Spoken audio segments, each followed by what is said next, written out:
The United Kingdom's Home Secretary Shabana Mahmood is preparing to announce one of the most significant overhauls of Britain's immigration and asylum system in years, a reform package modelled in part on Denmark's stringent approach.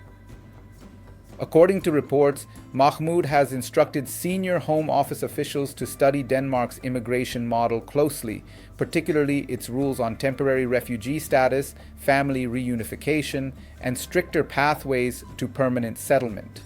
The new measures, expected to be unveiled later this month, are aimed at reshaping the incentives that draw migrants to the UK while strengthening mechanisms for deporting those who have no legal right to remain.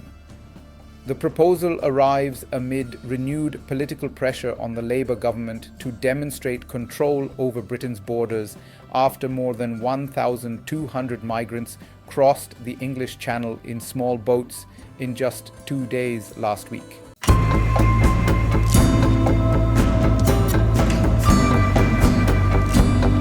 Mahmood's approach marks a sharp turn from traditional Labour immigration policy. At the Labour Party conference in September, she declared her intention to do whatever it takes to restore border credibility, a statement that resonated with centrist and working-class voters, especially in constituencies facing strong challenges from Reform UK. Her admiration for the Danish model stems from its reported success in reducing asylum claims to a 40-year low, excluding the pandemic years. Denmark's Social Democratic government, led by Prime Minister Mette Frederiksen, has made immigration control a cornerstone of its political survival, arguing that a fair welfare system and strong integration policies require strict border measures. Mahmood reportedly believes that adopting some of these principles could help Labour balance compassion with credibility, a balance that previous administrations struggled to achieve. Denmark's system has long been regarded as one of the toughest in Europe. Refugees there are typically granted only temporary protection, with their right to remain subject to periodic review. Once the Danish government deems their home country safe, they can be repatriated. Settlement rights take longer to acquire, and conditions for permanent residence, such as full-time employment and language proficiency, are far stricter than in most European nations. Moreover, Denmark's policy on family reunification has drawn particular attention. Under current Danish rules, both the refugee and their partner must be at least 24 years old, must not have claimed social benefits for 3 years, and must provide a financial guarantee before being allowed to live together in Denmark. Both partners are also required to pass a Danish language test.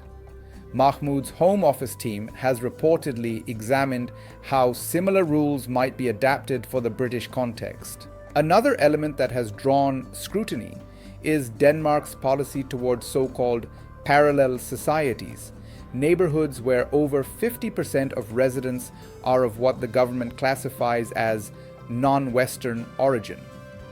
In these areas, refugees are not eligible for family reunification at all, and the government reserves the right to sell or demolish housing blocks in an effort to promote integration.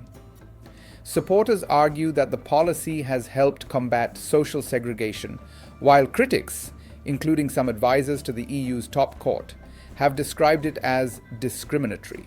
The UK government, which suspended new applications under its own refugee family reunion scheme in September, is now re-evaluating how far such measures might go without breaching British equality or human rights laws.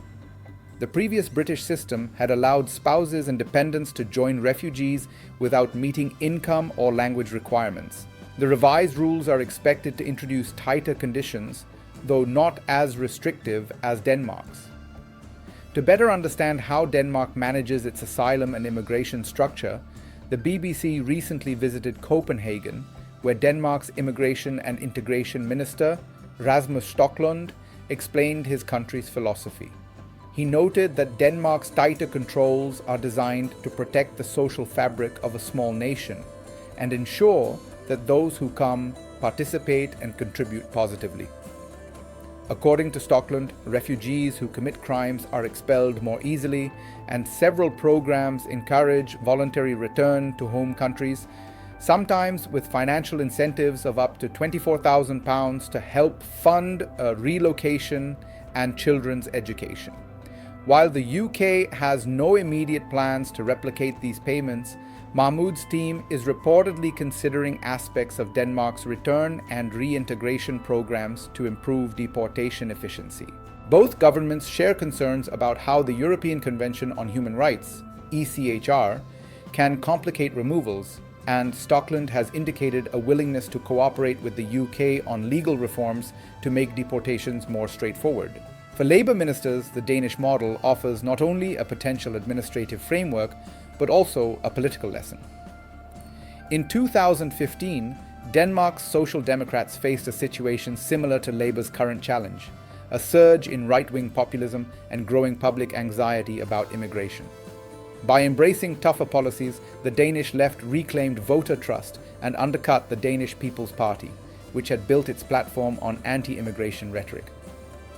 Some in Labour view this strategy as instructive, suggesting that by tightening immigration, the party can neutralize Reform UK's appeal and create political space to pursue progressive policies on education, healthcare, and climate change.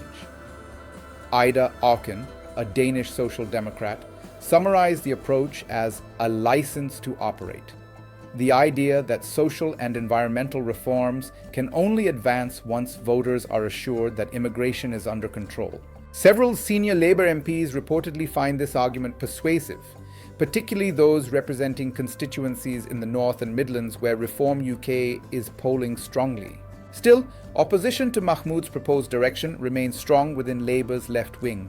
Critics argue that adopting the Danish model risks alienating progressive voters and undermining the party's humanitarian credentials. Clive Lewis, a former Labour frontbencher, warned against what he called a hardcore approach to immigration, saying it echoed far-right rhetoric.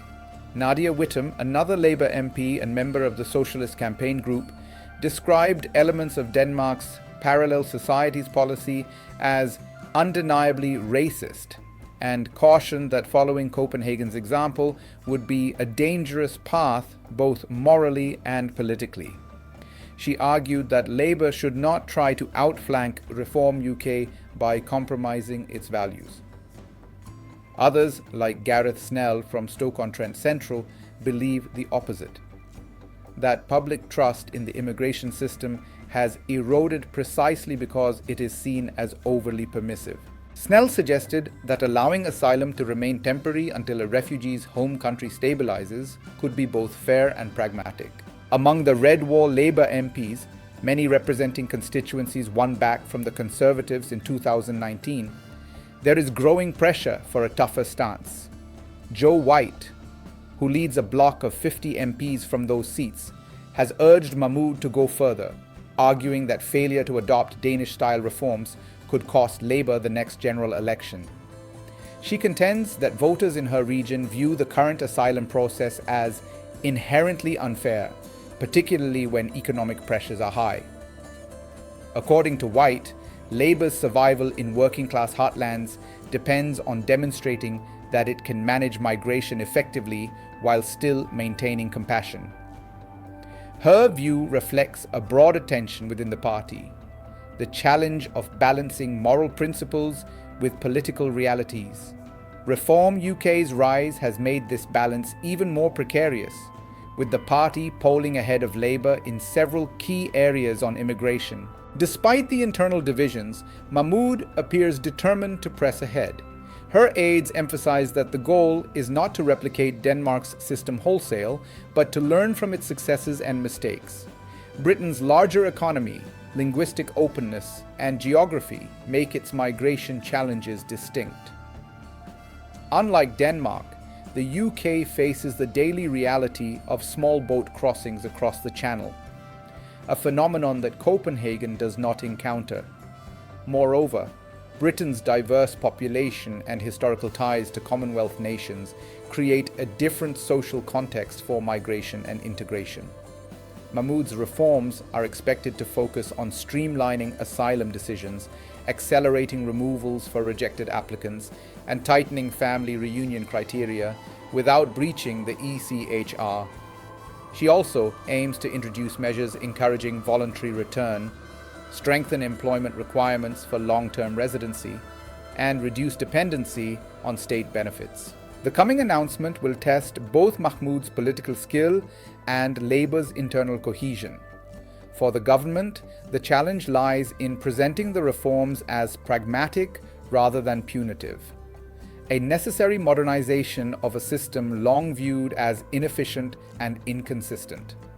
For the opposition within Labour, the debate raises fundamental questions about the party's identity in the post-Brexit era, whether it should position itself as a defender of liberal humanitarianism or as a custodian of national control. Denmark's experience offers both a warning and a guide, proof that tough immigration policies can coexist with social progress, but also that they can polarize societies if not managed carefully. As Mahmood finalizes her plan, Britain stands at a crossroads between compassion and control, between political survival and moral conviction. Whatever form her reforms take, they will define not just the future of immigration policy, but the character of Labour governance itself.